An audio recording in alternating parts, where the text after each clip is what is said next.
Being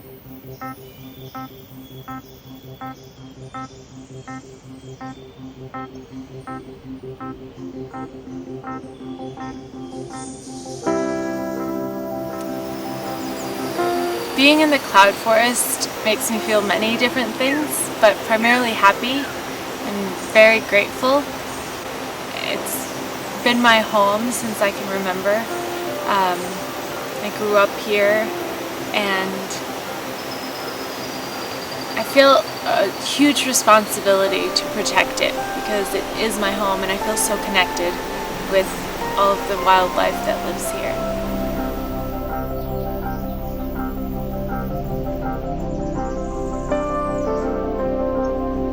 My name is Isabel Ontaneda. I am the daughter of the co-founders Rebecca Justicia and Rodrigo Ontaneda of Maquipucuna. I have many roles here at Maquipucuna. I wear a lot of hats, from administration to hosting to guiding to helping with fundraising and managing volunteers and running the environmental education program. So my parents and Gustavo started exploring the region in 1985, and they finalized the creation of the foundation and the purchase of the initial land in 1988. And throughout that time, they started projects to work in conservation throughout Ecuador,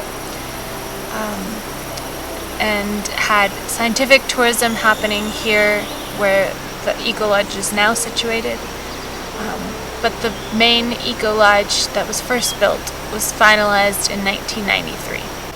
And that Eco Lodge was built on land that already had been deforested, so there were only pastures that surrounded that initial Eco Lodge, and there wasn't really forest. What now is forest that surrounds it is secondary forest.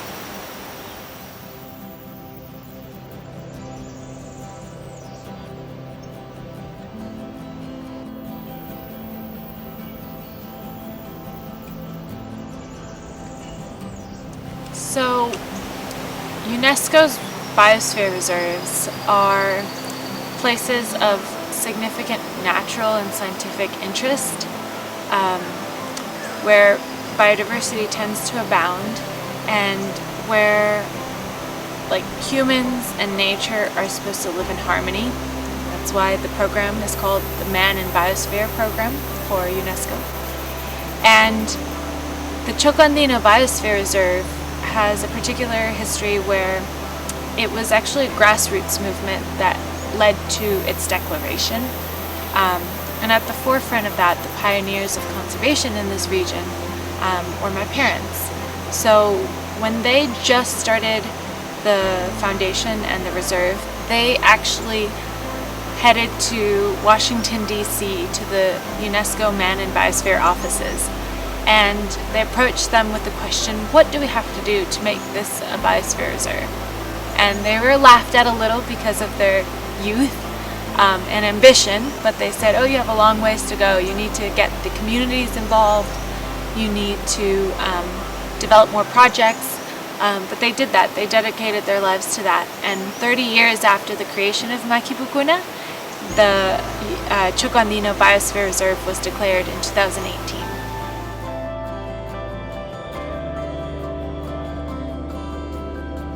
So I'm very grateful for my parents' vision, because without their creation of a foundation that dedicated its time to sustainable development and conservation and environmental education, and the creation of the reserve, the Maquipucuna Reserve, and without their advocating for the creation of a biosphere reserve, many of these forests today would be probably completely gone.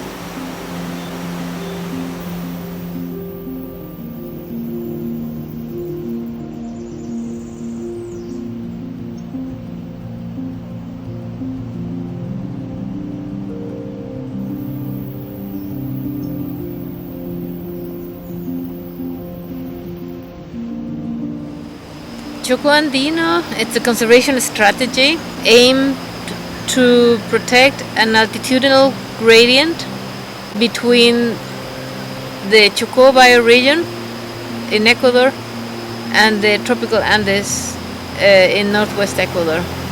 It's a conservation strategy for Ecuador, from Ecuador and for Ecuador, because it also helps give local people an identity of place, to identify themselves with one of the most important regions in the world for conservation. And that's very important because now locals realize where they live, and that's one step towards appreciation and conserving the area.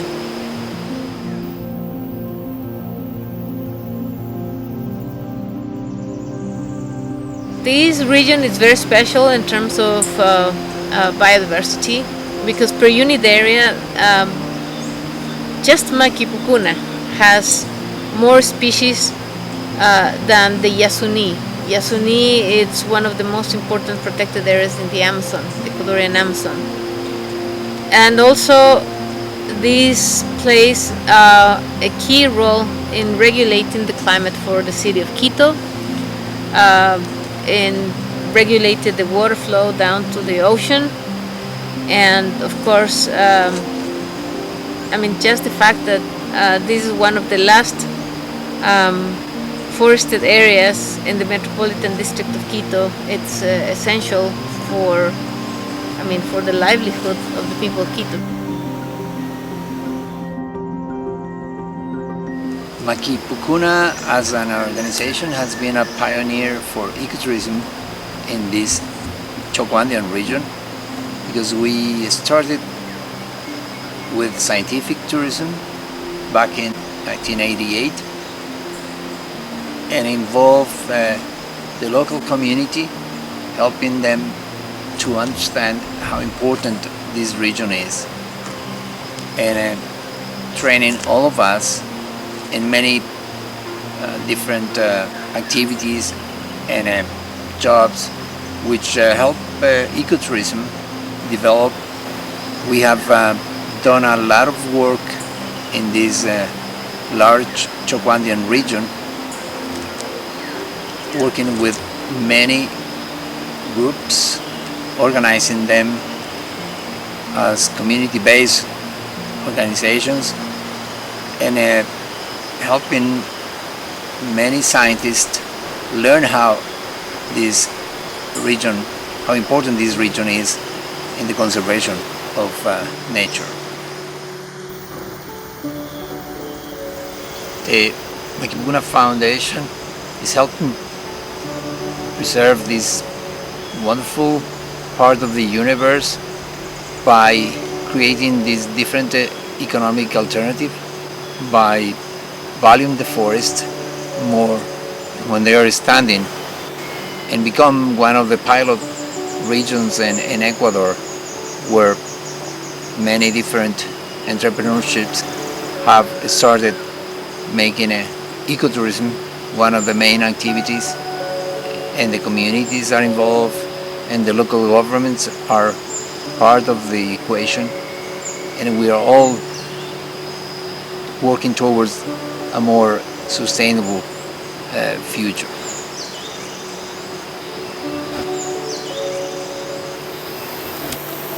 I feel hopeful, quite optimistic about the future of the Chocó Andino Biosphere Reserve. I think a lot of the hard work has been cemented, and it's set the ground for a hopeful future for this region. However, I do think that there's still a lot of work to be done to really assure the conservation long term of this region.